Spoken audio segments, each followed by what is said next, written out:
Degustando Conversas. Oferecimento Paraíba de Prêmios.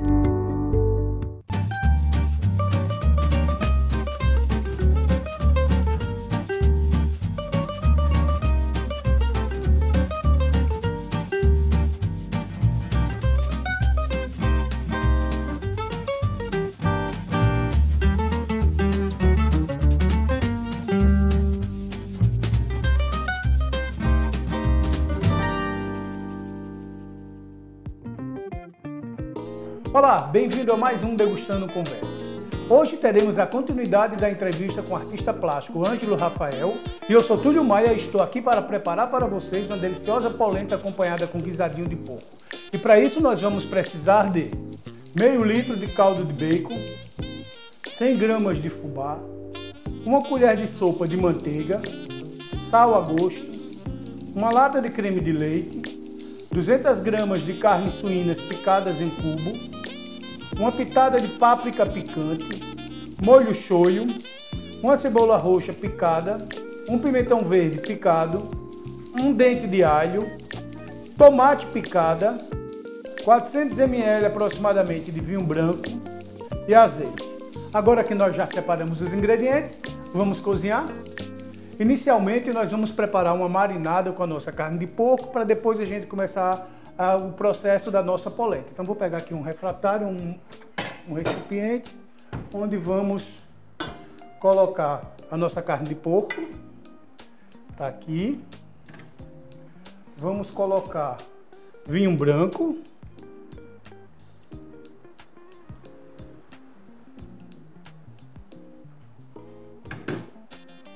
Vamos colocar shoyu.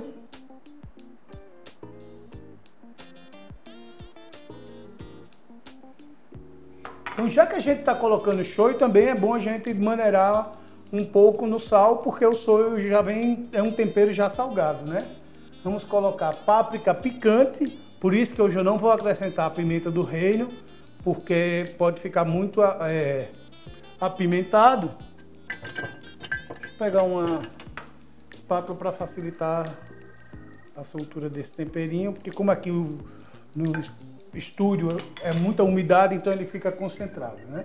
Vamos colocar também um pouco de cebola.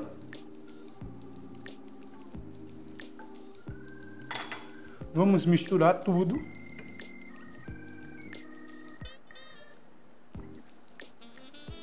E levar para nossa geladeira para que ela fique apurando um pouco. Agora nós vamos pegar uma panela. Estou pegando uma panela maior porque eu vou precisar mexer, então que seja mais interessante que ela seja um pouquinho maior. Vou colocar esse caldo de bacon que eu já fiz anteriormente para adiantar o nosso processo.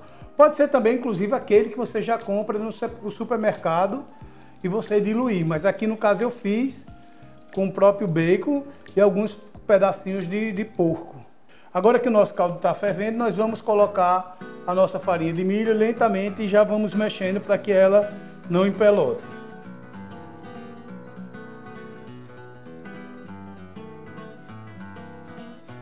Você vai vendo, olha como ela vai criando uma consistência. Nós vamos deixar ela cozinhar. Vamos baixar um pouco esse fogo.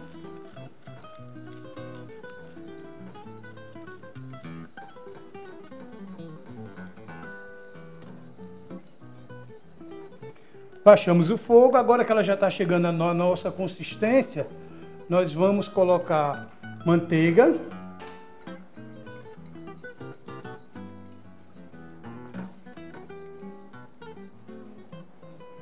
E deixar ela ferver um pouco mais para a gente colocar o nosso creme de leite e adquirir a nossa consistência ideal. Você pode fazer também com aquela farinha mais fininha, a fubá mais fininha. Eu fiz aqui com aquele flocão, então ela vai ficar mais pedaçuda, né? Se for aquela fininha, ela vai ficar bem mais homogênea do que com esse flocão. Agora que ela já está na consistência, nós vamos desligar para poder colocar o creme de leite. Principalmente nessa panela que eu uso aqui, que é essas panelas de cerâmica, elas ficam fervendo o tempo inteiro, ela não para a cocção. Então, é bom que você não bota o creme de leite para cozinhar, para ferver. Então agora nós vamos dar a consistência dela. Você vai ver como vai ficar bonita a nossa polenta. E vamos dar continuidade preparando o nosso guisadinho de carne de porco.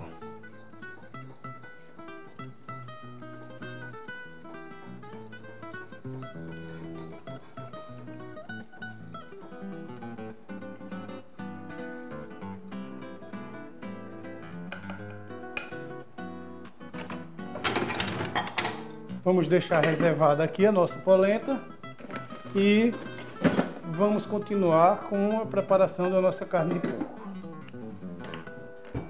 Agora eu vou pegar a frigideira.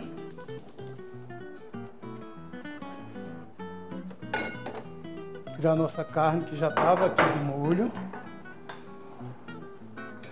Deixar a frigideira aquecer.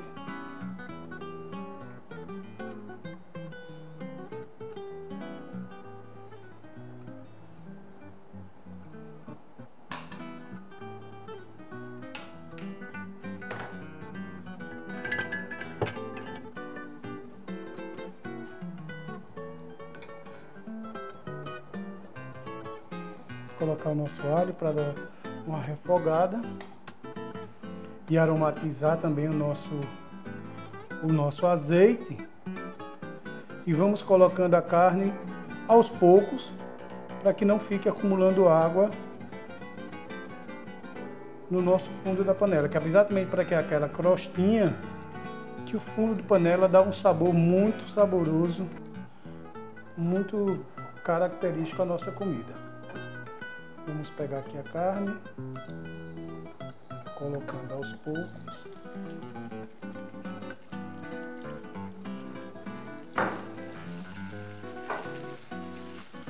E sempre dando a mexidinha para que... Rapaz, vocês não podem sentir, mas o cheiro que está subindo aqui nessa cozinha agora, neste momento, é muito bom.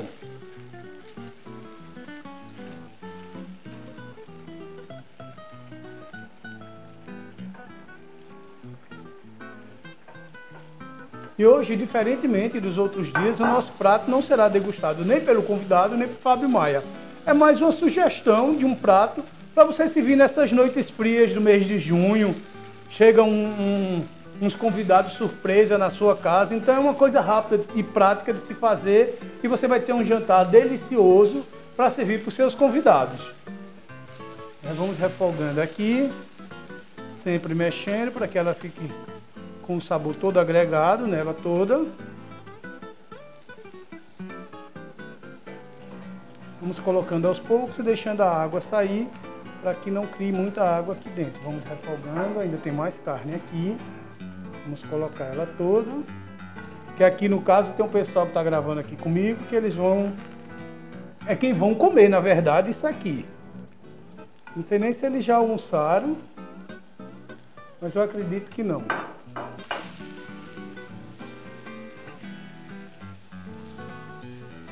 Vamos colocar agora o pimentão.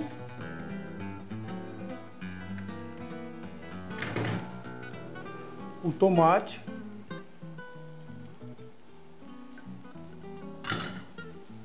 Misturar tudo.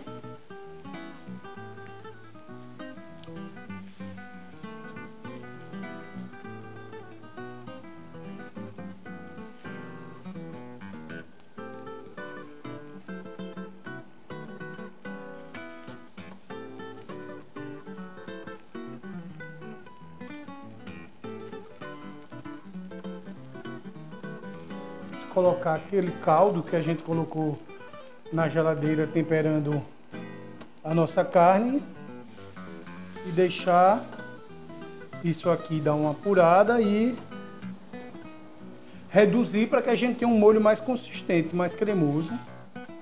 Agora, enquanto a nossa carne reduz o molho, nós vamos para a entrevista e depois voltaremos com a montagem do nosso prato.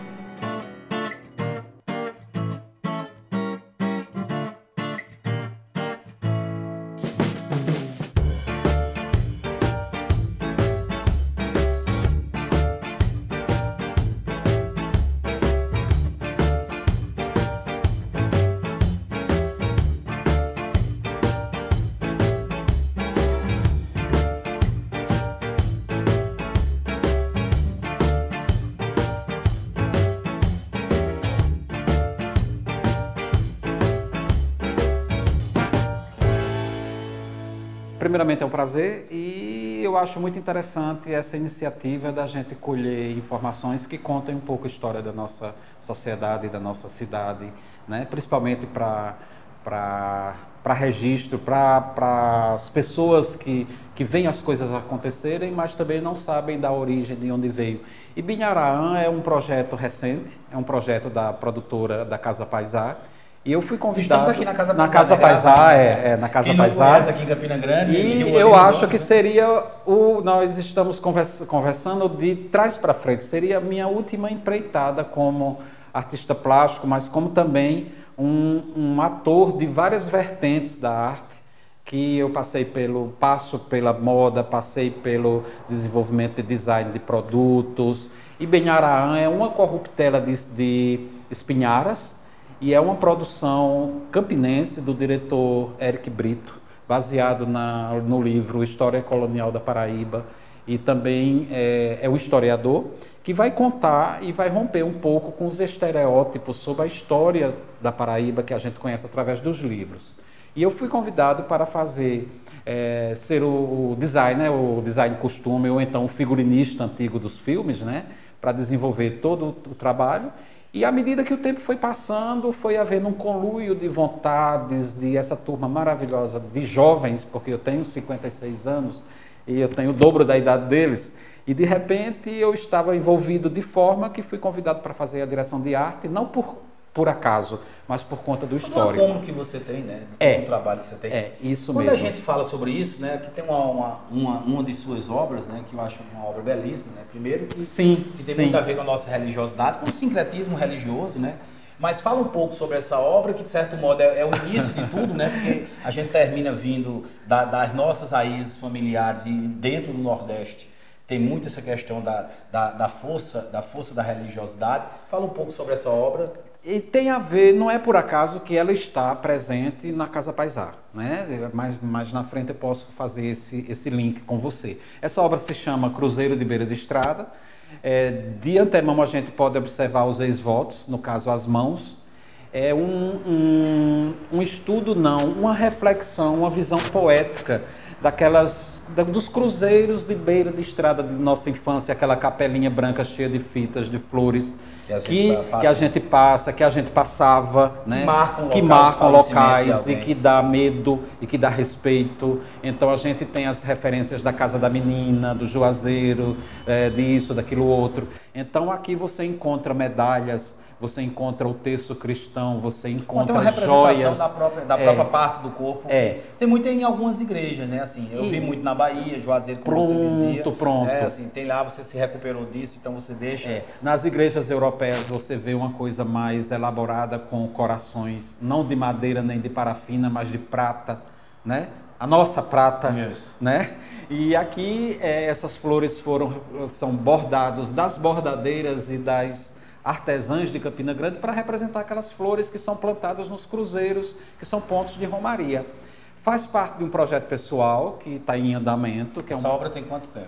Essa obra tem 3 meses, 4 meses. É um conjunto de 30 peças que vai sair daqui, vai estar em Campina Grande, mas vai sair de Campina Grande. São 8 anos sem pintar e sem produzir. E foi Binharaã e Casa Paisá que me deu esse estímulo para você começar a produzir novamente. Porque... O artista, Ângelo, ele tem muito disso, né? Primeiro eu acho que assim, e você é um exemplo vivo disso. Assim, de alguém que passa por uma transformação, por uma mutação, vamos dizer assim, dentro daquilo que acontece no dia a dia, né? Ninguém passa incólume sobre o dia a dia, né? Tem uma influência muito grande, seja de materiais que começam a ser diferentes, seja porque começa a se discutir outro momento, enfim, existe toda uma conjuntura que vai fazendo com que o artista também vá se moldando dentro desse processo. Essa peça aqui, ela é um cocar.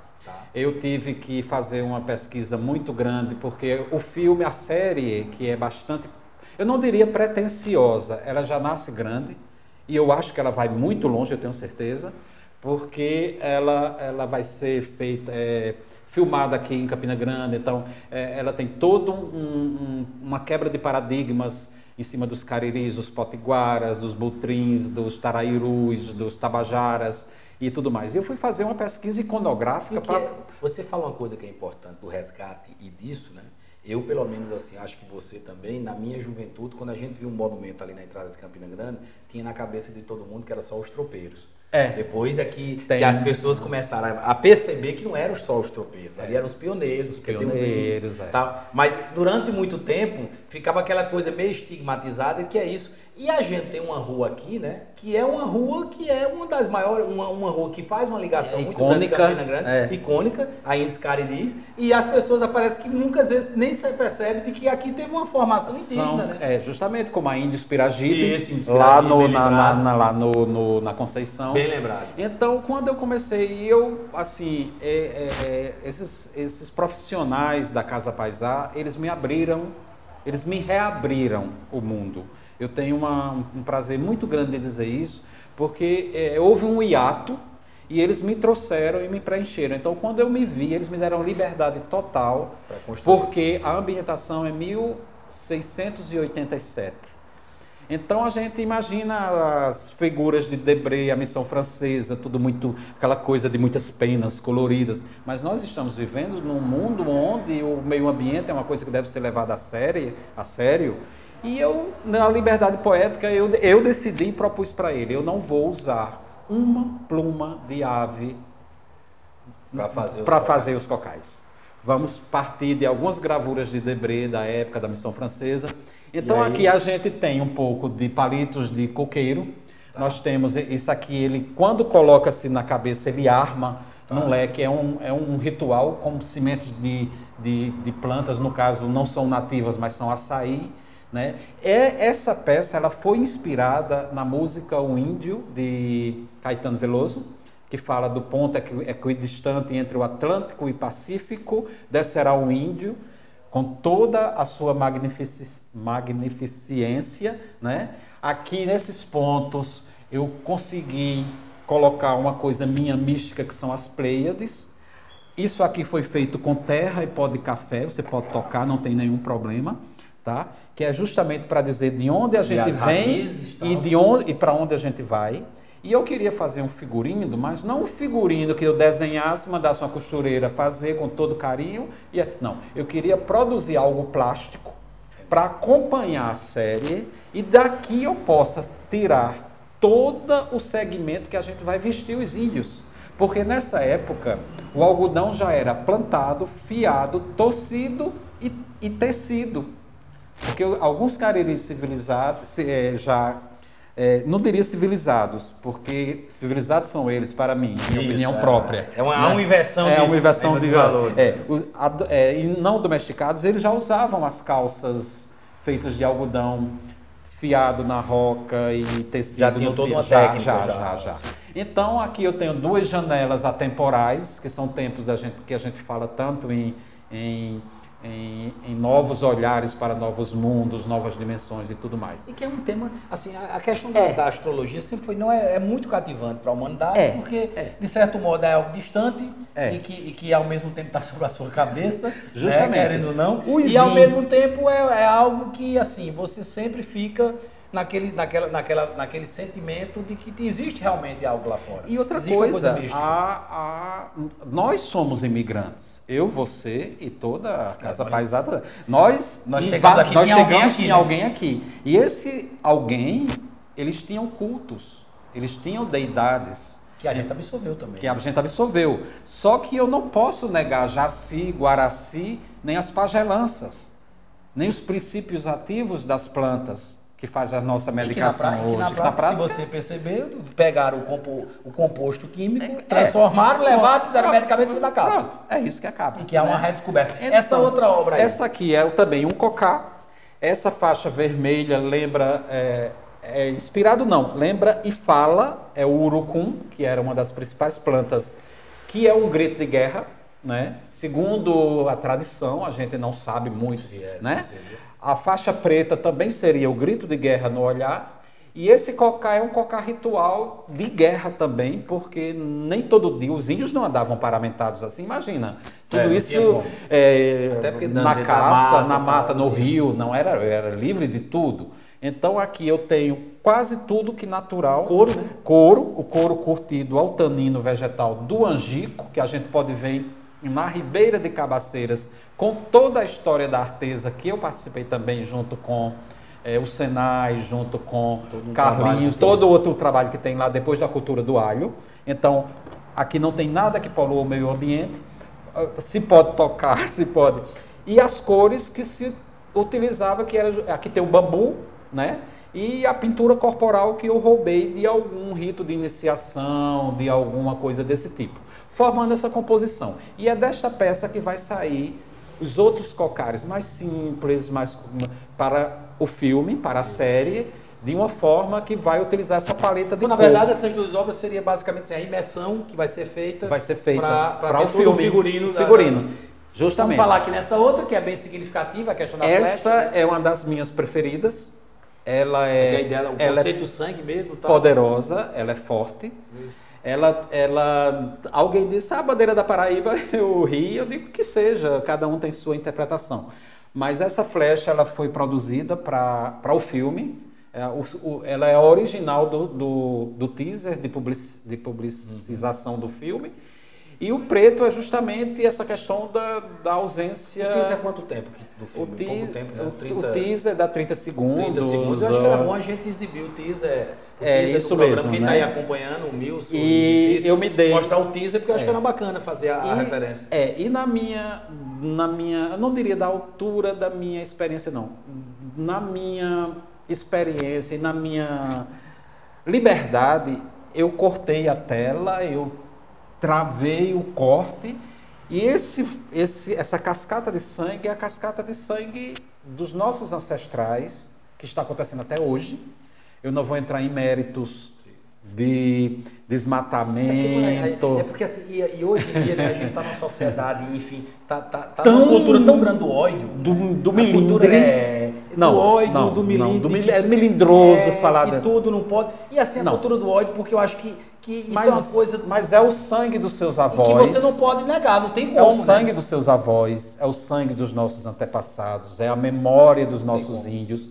É o nosso sangue do dia a dia que você vai ter. É como nós somos formados. Pronto, é isso. Ela fala disso. Ela fala do coração transpassado. Antes da gente ir pro prato, porque a gente já conversou muito e tem que comer, o programa é Degustando Conversa. Estamos só na conversa, tá? Certo. Essa última obra aqui, fala sobre ela pra gente ir pro nosso prato. E só queria frisar mais uma vez a questão da Casa Paisá, que abriu aqui mais uma vez as portas aqui pra gente. E é um espaço aqui em Campina onde você, digamos assim, você pode vir conversar, você pode vir trocar ideias, porque as pessoas aqui estão realmente querendo isso, né? Querendo produzir cultura, querendo produzir artes, e acho que isso é importante. Campina Grande sempre teve muito essa pegada, essa discussão da cultura ser muito forte, e a gente muitas vezes não vê ela acontecendo na prática, no geral. E acho que são espaços como esse que têm importância. Veja você que é um cara muito tarimbado, que tem uma larga experiência, uma larga formação, mas que é com um local como esse que termina fazendo com que você abra mais ainda a sua mente, se reoxigene, né, que é importante. Esse local, né, me deu gás. Acho que é um local bacana, né? Eu estou vindo aqui pela primeira vez, sempre digo a Cícero, que é o produtor, o diretor do programa, e que eu sempre falo com ele que eu teria que vir mais, mas enfim, o tempo é uma coisa danada, né? As obrigações cada um sabe as suas, mas enfim, então queria agradecer o pessoal da Casa Paisá por estar aqui na rua Lino Gomes, em frente ao Cine Teatro São José, que está aqui com as portas abertas para que todos venham conhecer e venham principalmente fazer aquilo que é uma coisa bacana, que é beber alguma coisa e conversar. Eu acho isso que é muito bom. É do justo. Fazer um círculo de índios e conversar, celebrar. Isso é uma coisa bacana. Mas vamos falar dessa obra, depois a gente vai provar o nosso prato de hoje. Esta talvez seja a principal obra de todas, porque esse é um cocar ritualístico que está no teaser, inclusive de um ritual de antropofagia, que é diferente de canibalismo. Isso aí é muito, muito bem delineado pelo diretor, que é um diretor que fez 25 anos ontem, né? Então ele tem essa nova turma e está se debruçando sobre os livros, sobre as pesquisas, né? E há uma diferença muito grande e há nuances, né? Então esse cocar ele foi usado, mas o nome dessa peça é No Dia em que eu troquei as miçangas e os espelhos pelo ouro e a prata. É um título imenso, porque foi o que aconteceu no passado e o que, às vezes, Fábio, E você sabe que acontece talvez até hoje. Eu te dou o espelho e a miçanga e tu me dás aquilo que tu tens de mais precioso e eu levo. As pessoas né? acham que estão fazendo uma boa Então troca, aqui eu tenho a miçanga, né? Que deixou. Eu tenho o couro da paca, o couro que foi usado para a alimentação, tudo bem, tranquilo. O palito de bambu ou de capim, não é? Um detalhe é a lateral dela, que tem alguns elementos pintados, né? Rupestres. Por quê? Porque nós da Paraíba nós temos um dos mais importantes sítios, né, sítios arqueológicos inexplorados do Brasil. É um alerta que eu faço. E eu sou apaixonado, eu viajo, eu vou para os rincões aí dos lugares. Itacoatiara, né? Que é Maringá, principalmente, que é mais conhecido. Esse aqui tá numa cena do TIS e é muito, muito interessante, porque é justamente nessas horas de grande espiritualidade que se usava esse tipo de paramento. Bacana. E eu trago para dentro do suporte com liberdade, porque hoje eu me dou a liberdade. Quando eu fazia educação artística, eu não poderia. Porque eu era... porque tem todo um... Eu era aluno de Francimar, de professor Chico Pereira, enfim, de todas aquelas pessoas que estavam trazendo o conhecimento da academia. Só depois que a gente processa é que a gente se dá liberdade eu acho que é uma coisa bacana de você ter sua linha, né? Você poder ter uma linha de trabalho, de atuação. Então hoje me dou a liberdade de fazer, realmente isso é libertador. Você fazer como artista o que quer. Eu costumo dizer o seguinte, eu tenho uma defesa, não só nessa questão do artista, mas pessoal, né? E que eu digo o seguinte, a gente chega numa idade que a gente se dá o luxo de poder ser chato e não ter remorso. Pronto. Eu acho que o que é importante é o tal de não ter remorso. E às vezes a pessoa é um pouco chata, um pouco apegada às coisas, mas você fica meio com remorso, porque chega um ponto que é sem remorso. Eu não preciso hoje agradar mais ninguém. Eu chamo os meninos da Casa Paisá, a gente se junta numa mesa redonda, como num terreiro de uma tribo, de uma taba, e digo, vamos conversar. E democraticamente a gente chega... Eu queria só pegar, antes da gente ir, que Milson mostrasse essa porta aqui da Casa Paisá, porque essa porta da casa, ela representa muito para mim. A casa de minhas tias, né, de minha tia lá na Solon de Lucena, depois foi reformada, né? Mas era uma casa, uma porta nesse estilo, e me lembra muito minha infância. Eu costumo dizer que a gastronomia tem muito isso. A gastronomia tem a questão do comfort food, aquilo que transforma você, o que traz você para algo de uma lembrança boa na sua vida, um momento bom. É a comida que lembra a comida da sua mãe, da sua avó, né? Sim, ou alguma coisa que você comia sempre com os amigos de outrora. Né? Então tem a história do comfort food. Mas o objeto também pode trazer isso. E você é artista, sabe muito bem disso. É um talher, um piso como esse, né? Que aí lembra o ladrilho, o ladrilho tá aquele formato de porta ali, o ferro batido, né? Que ali então, tem uma simbologia escondida. Isso é muito forte, principalmente nas casas do centro daqui de Campina Grande. Aqui está no bairro São José, mas digamos assim bem pertinho do centro da cidade. Mas isso representa muito.